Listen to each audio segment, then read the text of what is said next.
It's day 2 of the UK Metals Expo, and I'm joined by Amy Bird, who is CEO of Countrywide Metals and also the founder of Women in Recycling. So welcome to the podcast, Amy. Can you start by telling me firstly what Women in Recycling is all about?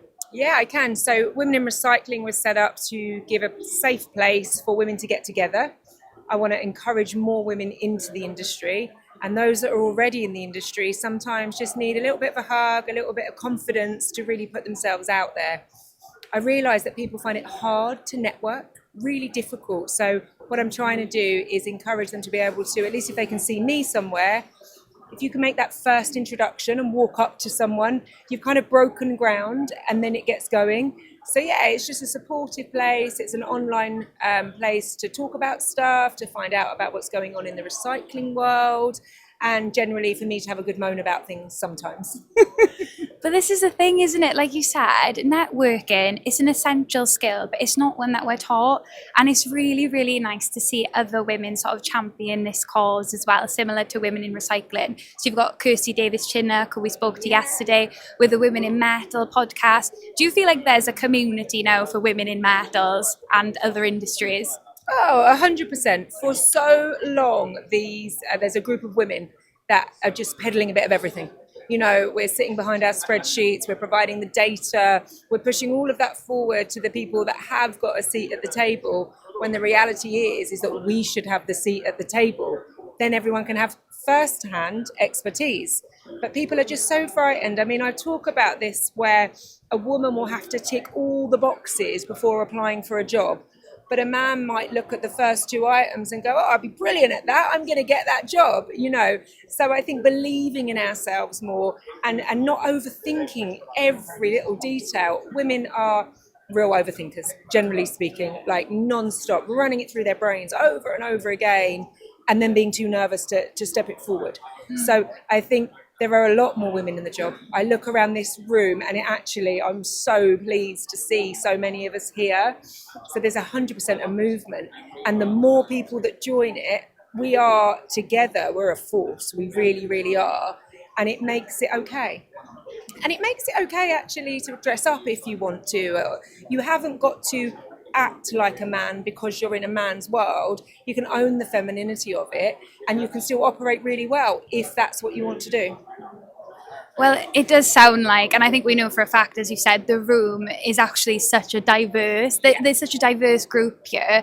And events like the UK Metal Expo clearly, you know, have a great importance in networking for women, but also I guess the role of mentorship as well is really important. Is that something that you're prioritising with Women in Recycling, and what kind of lessons can companies like Tata Steel UK learn from you? Yeah, I think you've got to start with security. So mentoring, if anyone comes to me with questions or they want advice, I try to be available. You know, life is busy. If I don't get back to you immediately, I will, but I try and provide that. And I know Kirsty does the same. The problem is within some companies is that women have fought so hard to climb a ladder in a male-dominated industry that when they finally get to those top few rungs, there can be a nervousness about somebody coming along behind them to take them out. And that's the job of the company, to make everybody feel secure. From the top of the ladder, you know, women as they get older, maybe they might start struggling with, say, menopause, for example. Well, support them. They are your brains. They've worked hard for your business. They can still do their job, but don't make them fearful of their job, because if you make your older generation fearful of the job, they are not going to help the younger generation, because that fear will override everything. So I think mentorship is hugely important, but the companies need to provide the security to allow for the mentorship to happen. And I don't think everybody realises that. Absolutely. And I think on the topic of, you know, attracting younger generations into this industry, the wider metals industry, something interesting actually that our CEO Redesdale said yesterday on a panel was, he spoke about selling the bigger picture to younger generations. I was just speaking with some of your staff on the stand who are around my age, you know, like Zoomers, as you call it, or Gen Z. And we were saying how, you know, it's important these days for people to have a purpose to their work. And that's what Rajesh was talking about, selling that wider green vision for us. It's a green steel future vision. So are you getting a similar sentiment from some of your networks, from younger people in those networks? 100%. I know that there are people in uni coming out of school that, yes, they want to earn good salaries. Yes, they want a career, but they want to contribute. Now, companies really underestimate that in your generation, I think. They think that you're just kind of the Instagram generation and it's all about how things look. That isn't the case. They want to contribute. They want to create a better place for their children. They want to move on with that. And I think we're not capitalising on that. We are the industry that is doing that and has been doing that for years and years and years. But there is nobody putting that forward. So if we can put that forward, that will draw in more talent. And then if we can support the talent, and the other thing that I think is really important, my younger people coming through, one of their questions is, what's my career path? So I'll come in and I'll train, let's just say on the weighbridge. But what's my career path? They don't want to see themselves still sitting in that same chair in 20 years' time. Now the older generation will go, what do you mean? You got a job, haven't you? What do you mean your career path? People want to know, if they stick with you and they give you their loyalty, where are they going to get to? Where is that going to take them? And as companies, we need to really identify that.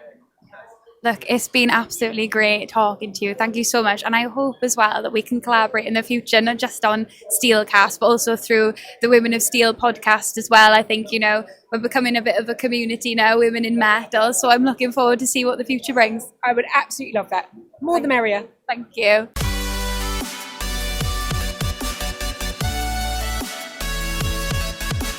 So day 2 of the UK Metals Expo, and I'm here with Dave Worsley, who is a professor and research director of Specific. So welcome to the podcast, Dave. Shemai, how you doing? All right, yeah. Good, thank you. Good to hear the Welsh as well. So you were just on a panel, a very interesting panel, and one of the themes that came up was collaboration, in particular with academia. So can you tell me how important collaboration with the steel industry and academia is important in this transition to green steel making that we're making? Yeah, well, it's absolutely vital. Obviously, the technology of EAF is well understood, but the way in which the products that we need for the net zero economy are going to be made profitable is often through things like coating, so galvanising and painting and tin plating and so on. And the products that haven't been invented yet, most of those come out of the brains of young people that work in the university sector. So I think it's really exciting that we've got this opportunity to support the transition, and we're in place to do that. So the Welsh universities have always worked very well together, and we also lead at Swansea a coalition with all the main steel-intensive research groups in the UK universities at the forefront of technology in the world, and those folks are all poised like Tigger, ready to help out and support with the transition, not only of the Tata organisation, but also Redesdale, Celsa, and Forgemasters. So a main theme though I found as well on the panel that you just joined was actually how do we make this a just transition? So all of what you said is great and it's so optimistic, but how do we actually make this good for people in the industry and good for communities? And you actually said that you went to university during the miners' strike, which was massive, and lots of communities were left behind in that era. So how do we do it better this time around? Well, I think the key thing this time, right, first thing is that the decision to invest means that there will be a steel industry in Wales in 50 to 100 years' time, as there has been for the last 100 years. So that's a very different situation to the mining situation. I think the other thing that's absolutely critical at this juncture is that the public sector and the private sector and the government agencies are all on the same page when it comes to the opportunity ahead. And within Wales now we've got the Net Zero Industry Wales organisation, which is coordinating, joining together the key sectors of both traditional industry and the emergent industries that come from the net zero opportunity, like floating offshore wind, transitioning our housing sector to using steel. In other countries like Japan, they've been doing that since World War II, and their houses, have guarantees of up to 60 years. I'll take that over an NHBC warranty anytime.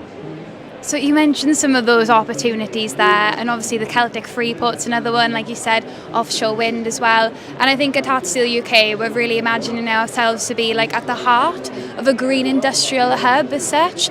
And in the news, and also, you know, at events like this, there's been speculation, but people are saying that, you know, a Celtic Freeport and this green industrial hub, it could create thousands of jobs in the South Wales region.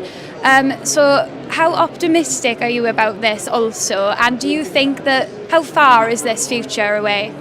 I think I am optimistic. I think, though, that critically over the transition period, we need to maintain this alignment between all of the public and private sector agents in the area. And that will support the most rapid transition that we can afford, you know, because it is going to cost a lot of money, both from the private sector and from the government purse.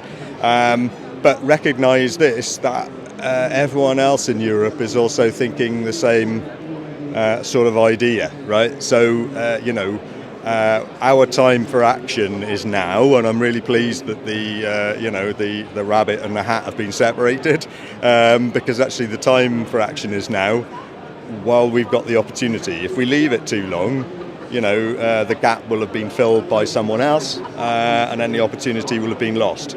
But I think, you know, all of the actors, both the government, local, national, Welsh, everyone realises that. So we need to move quickly to exploit the opportunity. In terms of a timescale, clearly it's going to take about 3 years or so, I would have thought, to get the plant functional.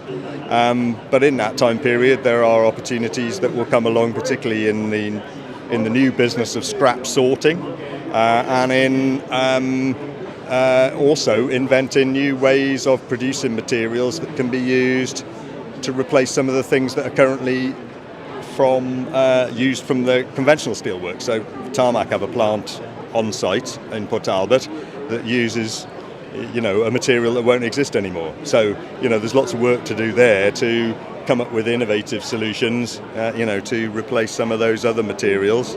And there's also some exciting work, I think, heading towards us on using the remaining carbon that Tata produces, because it's not carbon-free electric arc. There's about 10% of the carbon we've got now, but using that as a source for sustainable aviation fuel. So loads of exciting stuff and loads of opportunities. And as I said as well, I think one of the principal things that we should try and push is a revolution in housing quality in the region. That aligns with a key government target, but it also means that you eliminate fuel poverty and younger people get the opportunity to actually have a house as opposed to living in my house.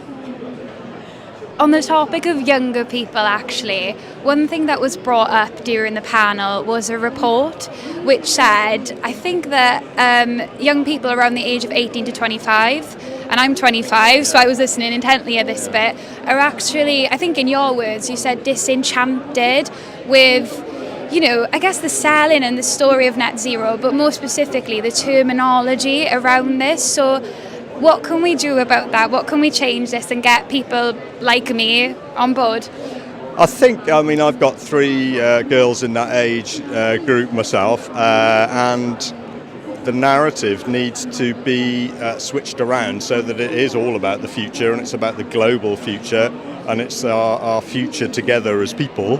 You know, I guess the terminology of net zero is used both positively and negatively, mainly framed around the economics at the moment. You know, so people say, you know, net zero is too expensive. You know, we're all, you know, my gas bill's gone up because of net zero. That's not true, but it's just, you know, it's a narrative. So the use of economic terms has sort of moved what the mission is away from what it really is, which is about making people's lives better and you know, stopping the planet from melting. Dave, look, thank you. I think I could talk to you all day about this, but I think we've got some more people to talk to. So thank you again for joining the podcast, and catch up soon. No problem, diolch yn fawr, and pob luck in the transition. I could talk all day, and I often do. That's my job. All right. Diolch, Dave. Thank you.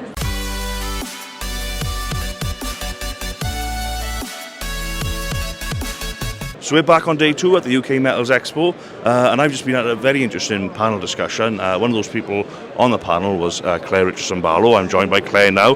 Clare, you are a lecturer at Leeds University. Could you just give me a brief bit of your background, please?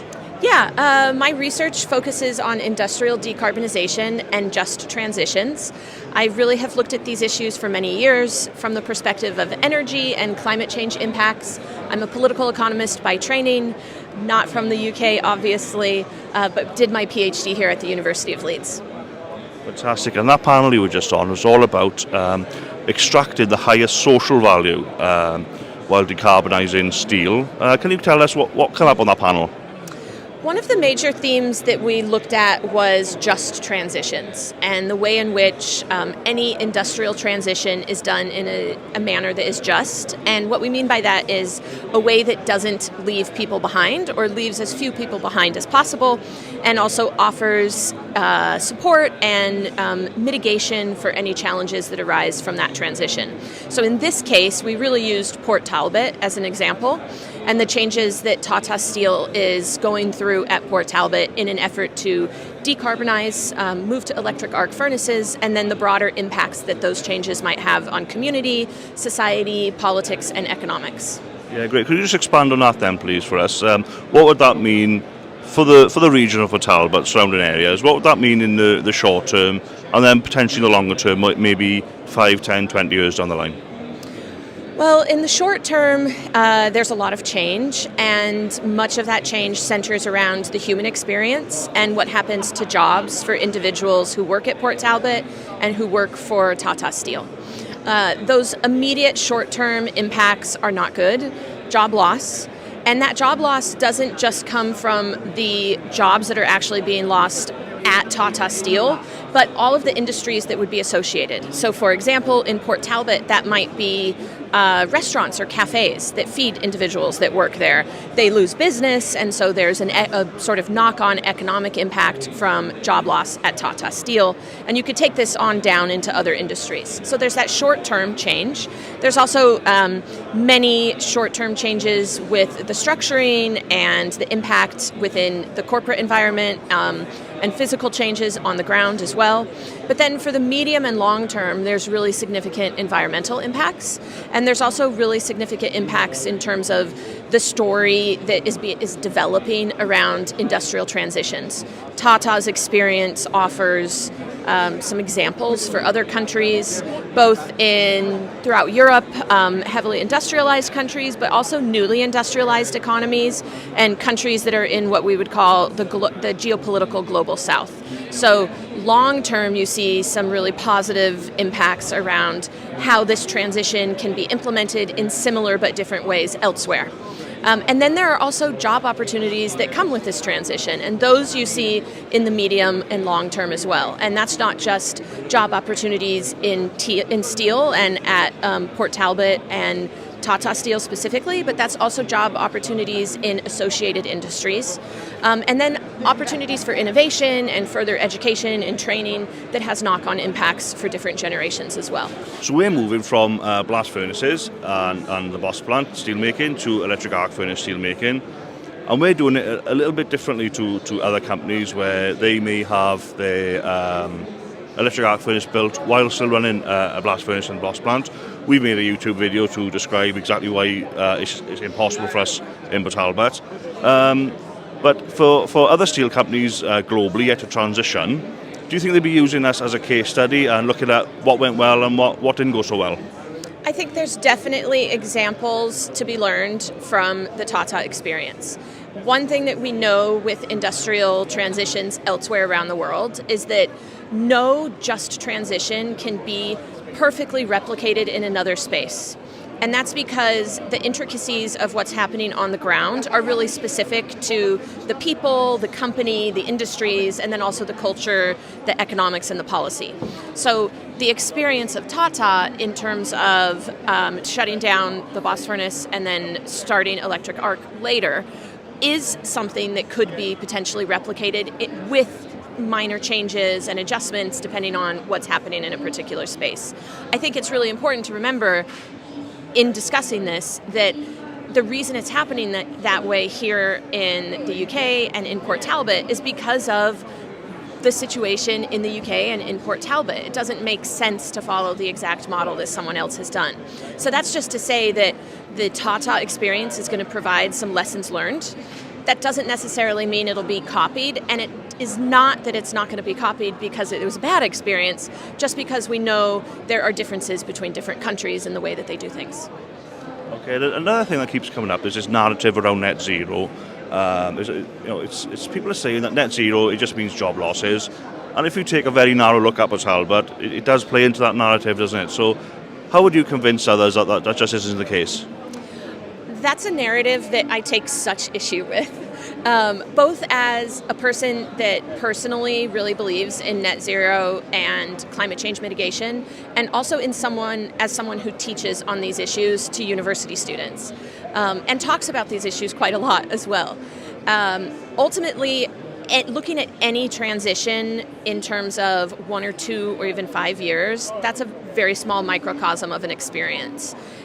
For example, with the industrial transition broadly in the world, the way in which the industrial transition changed life and society and even what we're doing here today over time didn't happen in a 5, even 10-year period. It's much longer.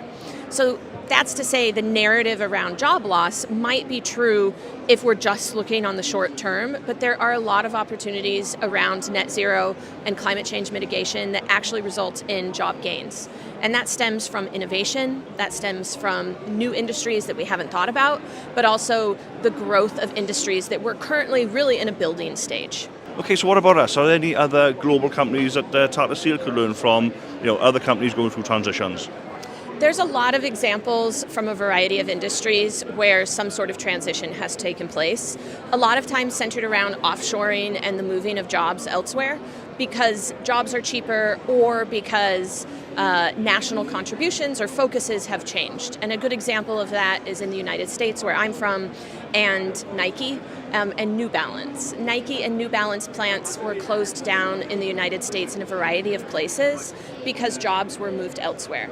The closure of those plants had immediate impact on people that worked in those towns, but there were long-term knock-on effects around pricing for consumers and around availability of products. And so that, again, is taking that sort of short-term look versus the long-term look. And then also remembering that these transitions, while they have an environmental impact and an environmental good, there's also an economic incentive behind some of these decisions, and corporations have to consider those. Claire, thank you so much. So many good points there. Great points on the panel. Really enjoyed it. I'm going to let you go and find what else is going on here today. We'll catch you soon.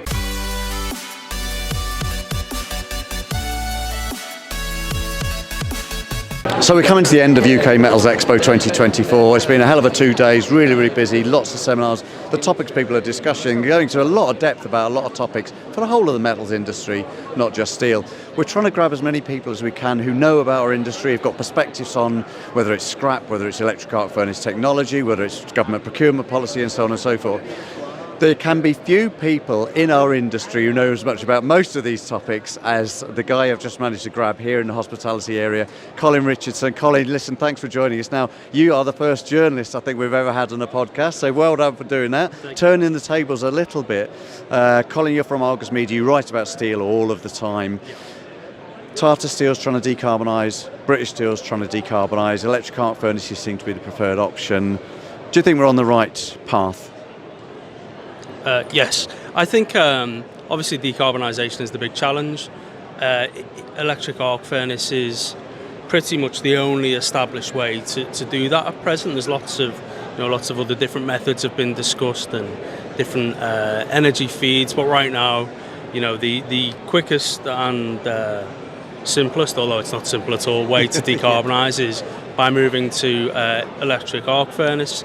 Obviously, there's a big societal push to reduce carbon emissions. We know that carbon now has a societal cost, and it's also acquiring even more of a cost with the emissions trading scheme that we have in Europe, the UK. So yes, that cost is only going to increase.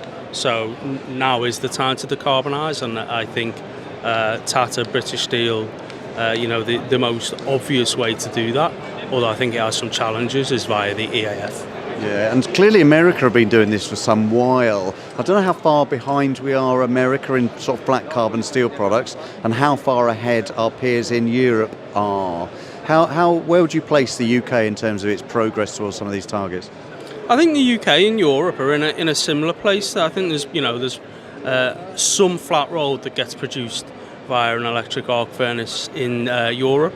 Obviously Arvedi produces some, and there's some other bits and pieces. But on the whole, I think the UK and EU are more in line. And the US, Nucor obviously is the biggest mill there, and they've been producing all of their steel via EAF for many years now. So I think you would say that they're ahead, but it's a slightly, it's a slightly different position, because they didn't do it from a place of wanting to decarbonise. It was just, the most economically sensible way to establish steel production in the US when they started, and obviously they've been a bellwether which other people have followed.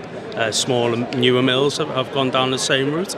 I think one of the big advantages that the US have is they have fairly abundant and low-cost energy, which isn't the case in the EU or the UK. And the UK is even more challenged from an energy perspective than the EU, which itself is lagging behind the US. Yeah, there are a lot of challenges, aren't there? And what do you think over the next 3 or 4 years, if you're looking at the UK specifically, what are the big challenges and maybe opportunities over the next few years to get ahead of the competition, to be competitive, but to decarbonise? I think one of the biggest challenges, there's a lot of focus in the media at the moment on, what kind of grades of steel can you produce via an electric arc furnace, can you still sell to automakers, that kind of thing. And I think you can still have, very high quality steel produced via the electric arc furnace, but it depends on what goes into the furnace. Yeah. And I think when the phase of Tata importing hot rolled and slab is over and the electric arc furnace is in place, it's, where do you source the substrate, whether it's high quality scrap, whether it's DRI, pig iron, whatever it may be. I think that's one of the big challenges, and I think that'll be the same for Tata in the UK, for companies in the EU, and also energy cost, which we touched upon. Yeah. In Europe, there's this big move towards building DRI units, which obviously means you've got that high quality feedstock. But I think without the price of energy being structurally lower in Europe, it's going to be quite difficult for them to actually be competitive. And I think it'll be similar in the UK. So the big winners in that scenario are, people who have abundant low-cost energy and renewables, like in Sweden, which is becoming, a green steel hub. Yeah, now as a private industry, of course, we operate in a relatively free market economy, given a few caveats. But yesterday the government announced this signature on the 500 million support for Tata Steel to decarbonise. Where do you see the role of government or governments across Europe, not being interventionist, but having a role in supporting what is a massive transition to the traditional industry? Yeah, it's a really good question. I think it's one of the big issues for steel companies, in Europe and globally as they look to decarbonise, is how you fund that transition. Steel making is obviously a very cyclical industry, certainly in the UK, Europe, and everywhere really. And do mills, make the profits to reinvest back into the business? Not always, and that's one of the issues I think we've seen, certainly with the UK assets. Tata's invested a lot, but your assets age, they degrade, And when you don't really make any money, it's quite difficult to modernise them, to keep them competitive. And I think that means that there has to be some form of help from governments, because, as I said, carbon has acquired a cost, and we're much more aware, of its sort of its impact on society now.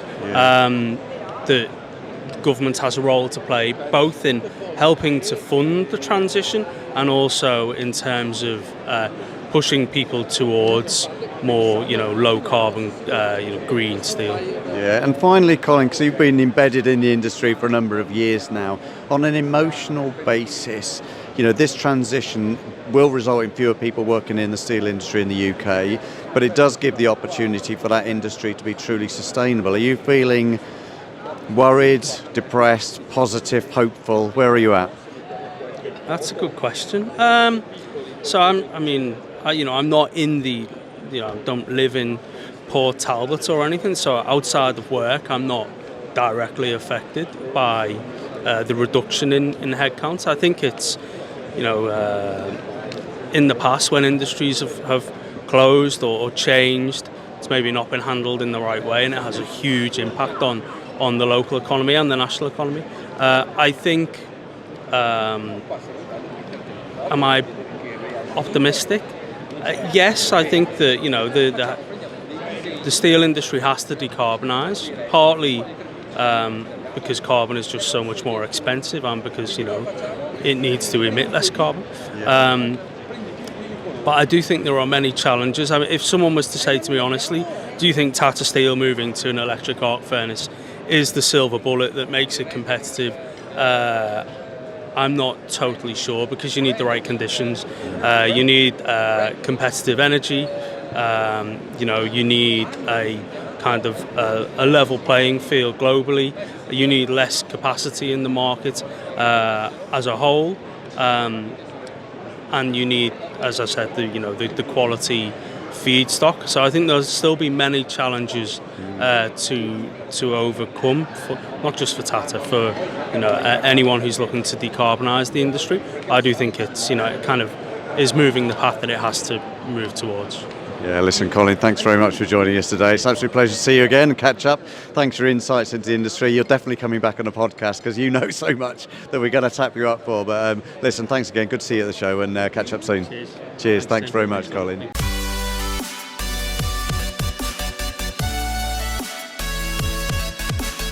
Okay, so we're still here. It's day 2 of the UK Metals Expo, and it's actually a lot busier than we expected. And we've just come back from a session on CBAM, and Frank Aaskov from UK Steel was on that session. So welcome to the podcast, Frank.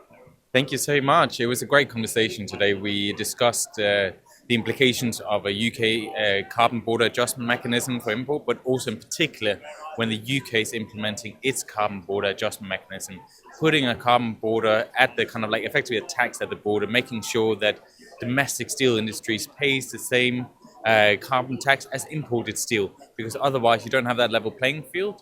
And ultimately, kind of, you'll have importers having a benefit and an advantage over domestically produced steel, and that's not fair. And why is it so important then, Frank, as well, that the UK and the European Union align on CBAM? Can you tell me why? Yes, so this is because if you are implementing this carbon cost at the border in the EU 12 months before you do it in the UK, we're very concerned that the high emission steel, let's say that it comes from Malaysia, it comes from Mexico, Pakistan, it's imported into the EU. Suddenly it faces a cost at the border. It says, no, actually, it's now uncompetitive with this cost. We're going to sell it in other open markets. The other open market is the UK. And then suddenly we have a flooding of steel being diverted away from the European market over into the UK market, depressing prices, harming domestic producers, and damaging the steel industry here in this country. And that's not what we want. No, that's not what we want. And it's quite a complex topic, really, isn't it? And I'm very thankful that you explained it quite simply there for everyone on the podcast. But another thing that UK Steel are lobbying on is electricity prices. And obviously, this is a hot topic for us. We're going to build an electric arc furnace at Port Talbot. So can you tell me a little bit more about UK Steel's electricity report and what's that aiming to do, really? So every year we publish a report where we benchmark electricity prices in the UK, in France, and in Germany, compare them. So we can see what's the business environment like in each country. Are they having a competitive advantage in other countries over the UK? And every single year we've done this, we found that electricity prices are higher in the UK than they are in France and Germany. This is a big problem. In the report we published here a couple of weeks ago, this year again, the previous government introduced a number of kind of exemptions and compensation for various energy policies. We've seen the disparity has been reduced. The problem is we're still facing up to 50% more for our electricity than our kind of competitors in France and Germany. And this is a big problem when the industry is fully electrifying. We already have 4 electric arc furnaces in the UK. They've seen their production kind of decline over the last 10 years as electricity prices have been higher. As the kind of both Tata Steel and British Steel are announcing plans to electrify their production, use more electricity to produce steel, they need to have a competitive business environment, and that requires us to have electricity prices at the same level as our competitors. Exactly. How can we get on with this exciting future if the right measures aren't in place, I guess? One final thing I wanted to ask you, so something that stuck with me from the event as a whole really is something that Chris MacDonald said yesterday during the opening keynote session. So he said that, an industrial strategy, if it's successful, then it's just not ambitious enough. Do you agree with this, and what do you think? I think fundamentally the UK government has to decide what is it wants from a steel industry. Is it a steel industry where it's saying, we want to just protect the existing jobs, we just want to protect the existing production, we just want to make sure that the industry doesn't really decline any further? I would say that's fairly unambitious, and if you achieve that, great. Really what we want to produce is produce the most amount of low emission steel in this country. If we produce more steel here that we can then export, that means that global emissions overall will be lower. They will make sure that the steel we actually consume in this country, we get all the economic values from it, we get the jobs, we get the local contributions, and kind of ultimately kind of the contribution to the wider UK economy and growth. So I feel like we need to be more ambitious. We need to say that actually what the government wants to achieve, what the steel industry wants to achieve, is grow and produce more and more steel, because we don't produce even close to as much as we consume every year. So I think we need to be more ambitious. Yeah, look, we're all on this exciting journey, and it's really good to know that trade organisations like UK Steel are flying the flag for green steel, really. So look, Frank, thank you for joining the podcast. It's been a pleasure. Thank you so much. Hope you have a great rest of the day.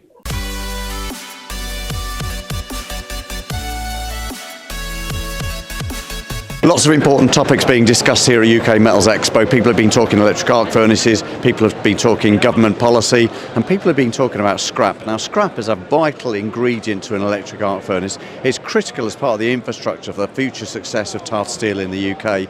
We talked to Antonia from the British Metals Recycling Association yesterday, and I've just managed to grab Cam Pleydell-Pearce, our friend from Swansea University. You've also been talking about scrap. It's a big issue, Cam, isn't it? It certainly is, yeah. I mean, obviously the trajectory for the UK is now firmly in the scrap-intensive production, shall we say, space. Yeah. That means we're going to be utilising more and more of our own material. The good news about that is that the work that we've done in collaboration with Tata Steel and EMR is showing that the intrinsic quality of that material is actually really, really high.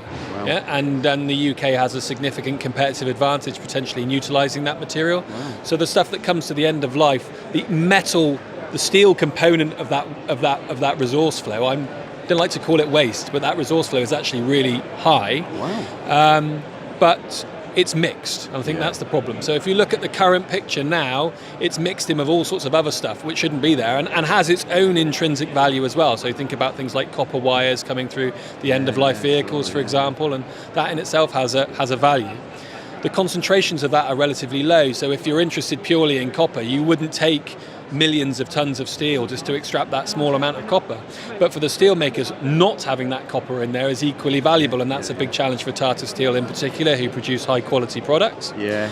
So that's everybody wins scenario, right? So if we look at how we process that material more effectively, and we find crucially that value point across the supply chain such that it makes sense for the scrap processors to remove that material, the steel companies recognise the value of paying a little bit more for that material. Yeah. We're going to find that point where the market will essentially look after it, and then you've extracted that copper, you sell that on as well. It makes sense for everybody, and hopefully UK manufacturing will prosper. Yeah, good news to hear about the quality of the scrap through the supply chain. Feels like there's a lot of work still to go, and I know there's a few years till our arc furnace comes up and running, but it's quite a fragmented marketplace, and it feels like there's a lot of investment to be put in there in terms of capital.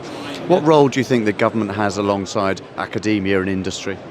Well, I think it's crucial because we're talking about a radical departure over a comparatively really short period of time.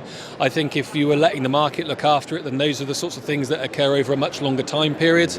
The environmental imperative means that we need to do that much faster, and I think that's probably where you need to look for more government stimulus. But also, you were talking about the challenges.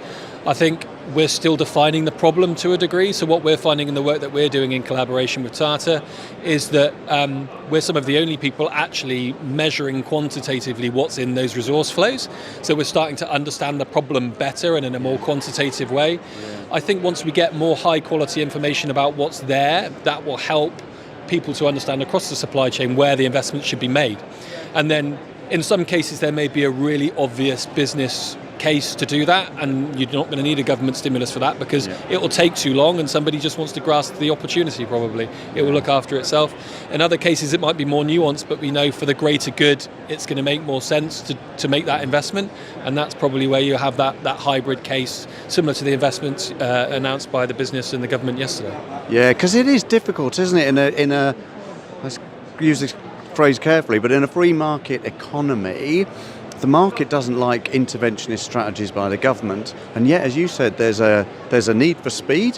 There's regulations on waste and exporting waste, or not waste, as you might want to call it. So isn't it inevitable that the government has a role, and maybe through the transition board and using some of those funds to invest in the supply chain, isn't it inevitable they've got a role to play? Absolutely it is, yeah. And so in the panel that I was on, I was talking in collaboration with the Environment Agency.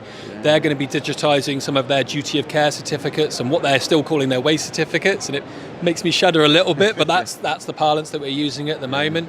They're looking at that's going to give us more information than we previously had and make that information more accessible. And in that sense, government has a role. And it's also important to remember that there's a circular economy strategy, a specific circular economy strategy cooking within government at the moment, and that will probably feed forward at least the context for future policy measures.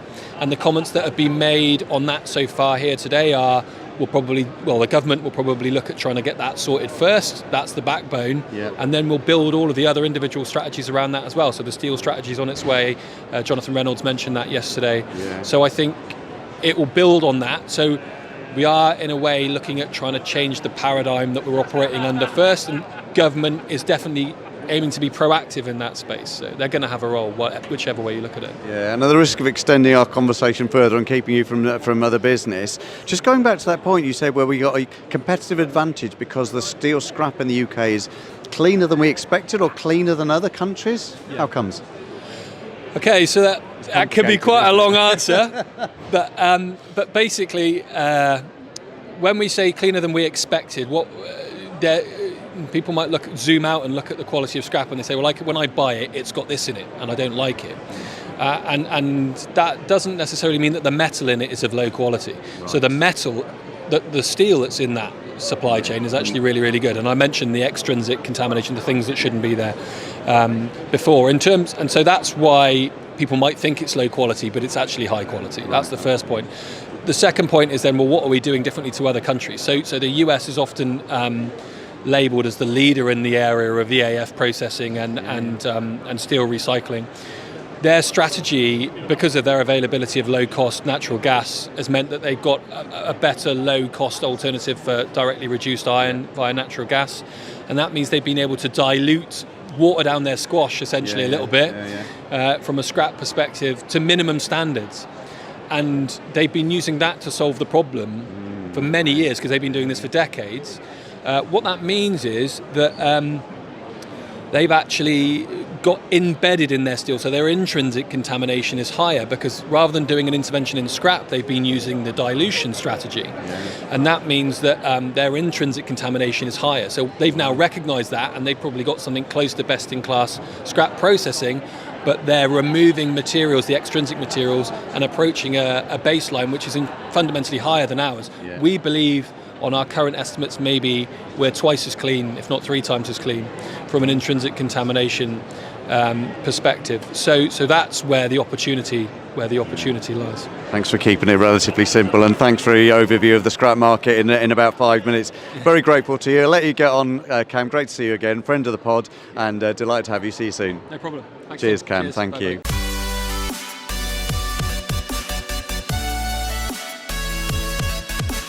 So listen, we're wrapping up here at UK Metals Expo. The second day has finished. It's been another incredible day, massively busy, seminars left, right and centre, lots and lots of networking.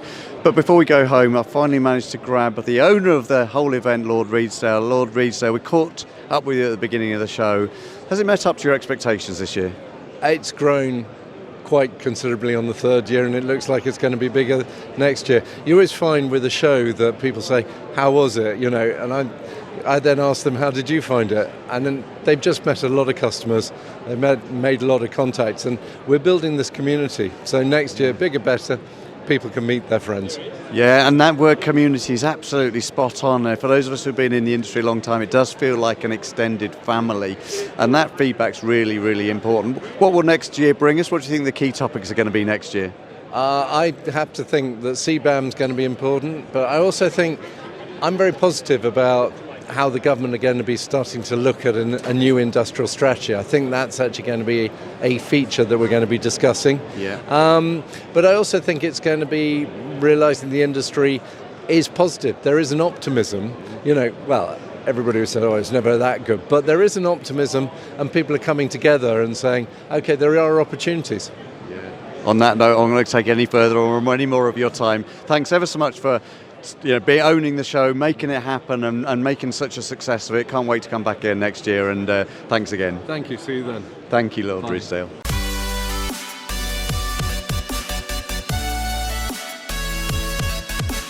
So that's a wrap. That is it from UK Metals Expo 2024. We have thoroughly enjoyed being here. I hope you've enjoyed listening to all those perspectives from experts in the industry, from academia, from Tata Steel, from trade organisations, from other companies.